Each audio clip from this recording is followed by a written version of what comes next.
Hello my dears, this is Sarah from SheHoldsDearly.com. I'm going to be giving an antique wardrobe a makeover today.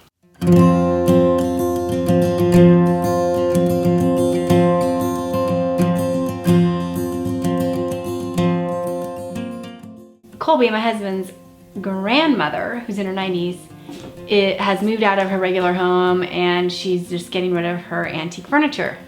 Yay me! So I was looking for a piece to go right here. My husband had a dresser in this spot forever and it was just barely doing the job. The drawers would fall out when you would pull them open, and so I knew I wanted to replace it, but I needed to be careful because this is between two windows. I needed to get the width exactly right and it needed to actually be functional. It needed to be able to hold all the things that he needed it to hold. So I messed around on Craigslist for a while and didn't ever come up with anything that I liked enough. And then randomly, Grandma says, hey, I have an armoire. Nobody wants it. You can just take it. And I said, okay, Grandma. But you need to know something about me. You need to understand that I am one of those girls that is not afraid to remake an antique. I will redesign it. I will cut into it. I will paint it. There's no telling. Like, I could take the doors off. I might change this thing in order for it to live on and still be loved. And Grandma said, oh, that's fine. So here I am. I am the proud owner of this antique armoire. Now it's a lot simpler than I normally would go for. And my kids keep going, it kind of looks like a big refrigerator, Mom. But it does fit the space correctly. And the thing is I have it in my master bedroom. There's so much going on in this room that is super detailed and has good focal points. Like, I want my mantle to be a focal point. I want the bed to be a focal point. I don't need the armoire to steal the show. I need the armoire, the wardrobe, to play a secondary role in this room. I also need it to add a lot of height on this side of the room to balance out the closets that I have on the other end. And that just kind of led me into, I need to paint them the same color, because you want to be repeating colors and shapes and heights and textures. So it was just a given. They were gonna match my closet doors. So I'm okay with that. It's a little bit simple. I'll show you the inside. You're just gonna love the inside. I really was sold on, one, the simplicity and the functionality, and two, this functionality, and three, it has this like arch to it, just a simple arch. And I realized that throughout my room, I have different curved things. So my desk is a kind of a kidney bean shape. My French chair that I sit in has a nice arched back. My wrought iron bed is arched. So there's different shapes that I need to mimic throughout the room, and it just totally lended itself to what was already going on in here. So for the colors, I knew I was gonna match the closet doors, which is an Amy Howard Paris Flea Market. Beautiful chalky matte finish paint. It smells like vanilla. She puts essential oils in her paints. One of my favorite colors. It has a really nice beige undertone instead of a blue or a green, or it's just a good solid gray. I highly recommend this color. That's gonna go on the outside. And then I thought, let's have a little fun and have a little surprise inside. And so I had put paint samples up, and I actually had them on my Instagram stories, and people voted. And me, including my followers, ended up choosing a darker gray for the inside. We are going with the Annie Sloan French linen. That's gonna go on the inside, and there are a lot of angles and surfaces on the inside. So I'll be busy with that. And I just, in my mind, always think two coats. I'm a two coat kind of girl. I like the perfection of it to have two coats. Not every area needs two coats, but give it a second, quick once over, and then it's just feels really done.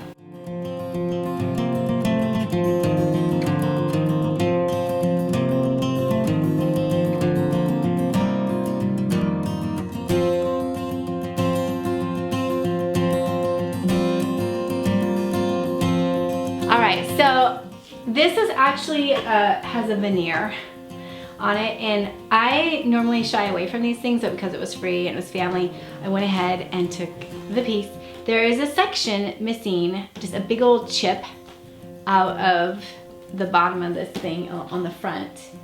And I don't even have the whole piece, but I have part of it, and so I'm just gonna wood glue it back in place. We're just gonna paint over that and keep trucking.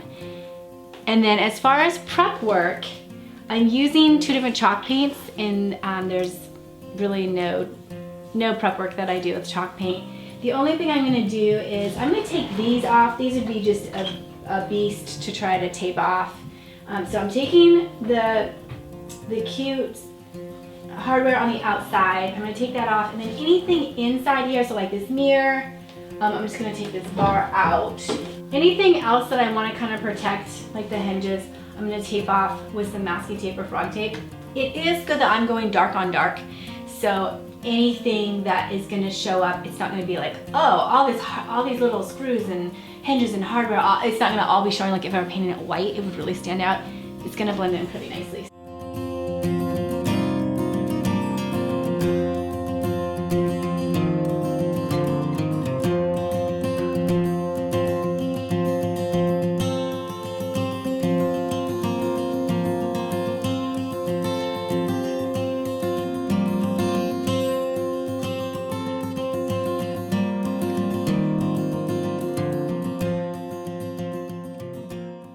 Anytime you paint furniture, the first thing you're going to want to do is get it really clean. So I like to vacuum it. I have my shop vac that I like, cordless shop vac that I have, which I'll link for you guys.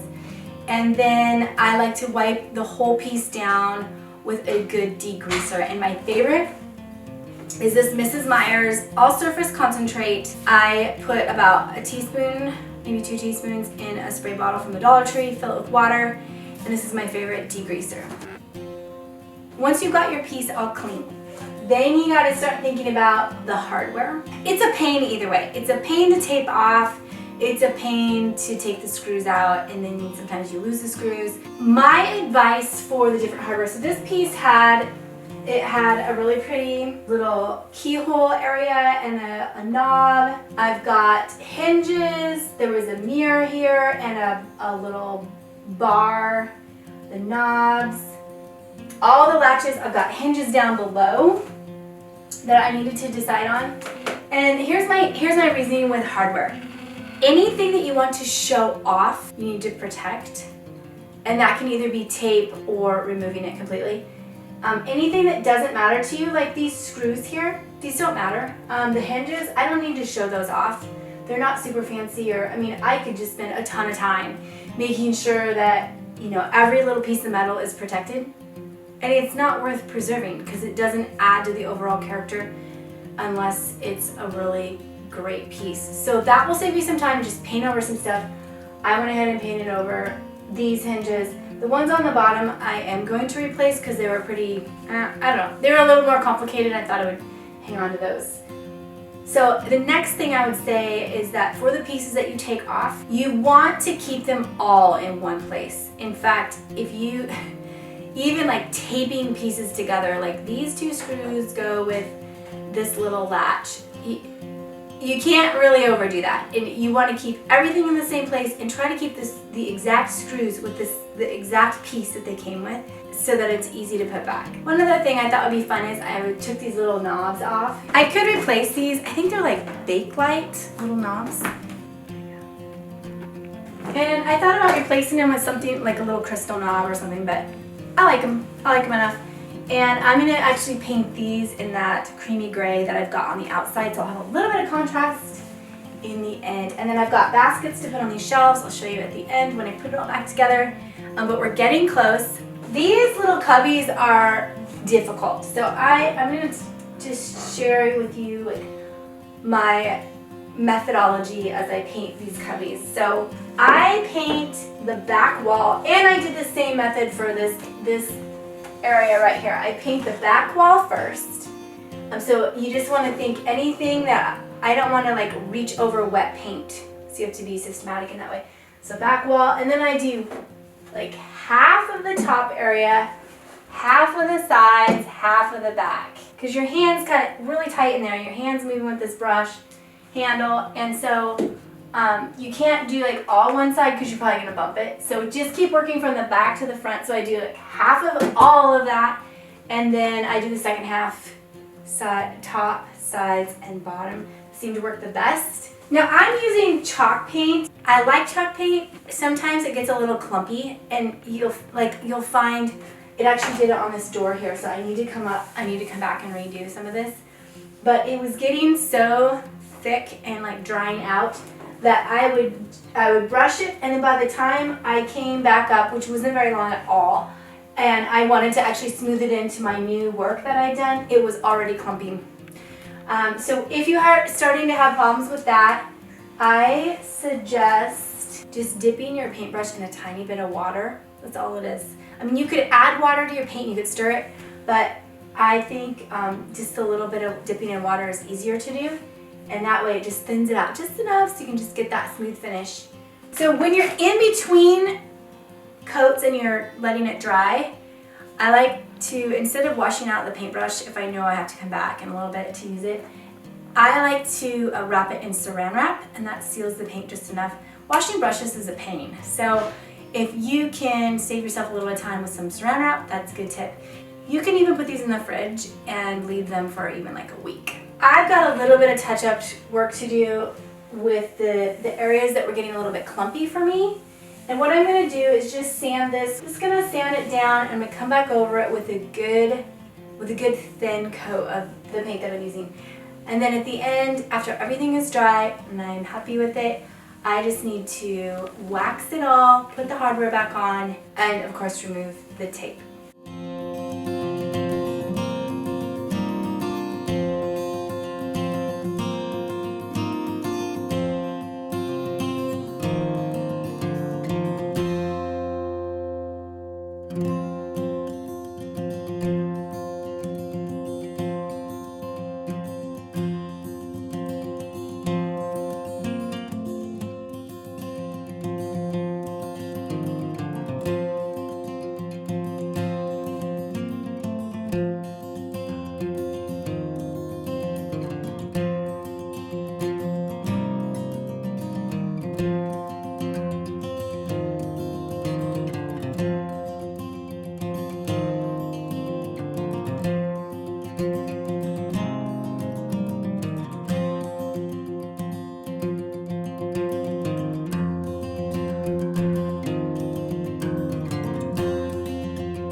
So we are finished, a little bit more than I remembered. So we ended up painting, we had to wax, that took 4 or 5 hours, wax it all, and then replaced all the hardware, styled it up, and it is done.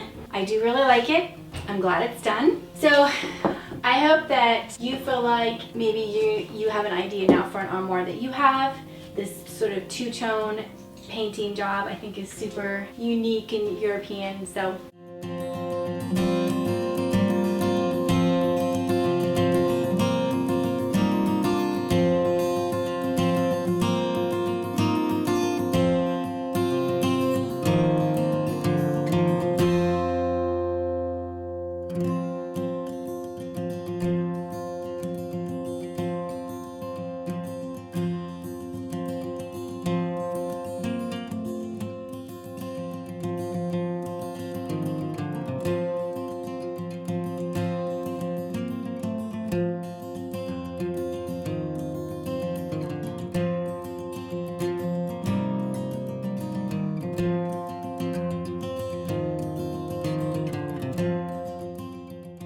thank you so much for following along. We got another thing off the list for the master bedroom. Moving on to more good things.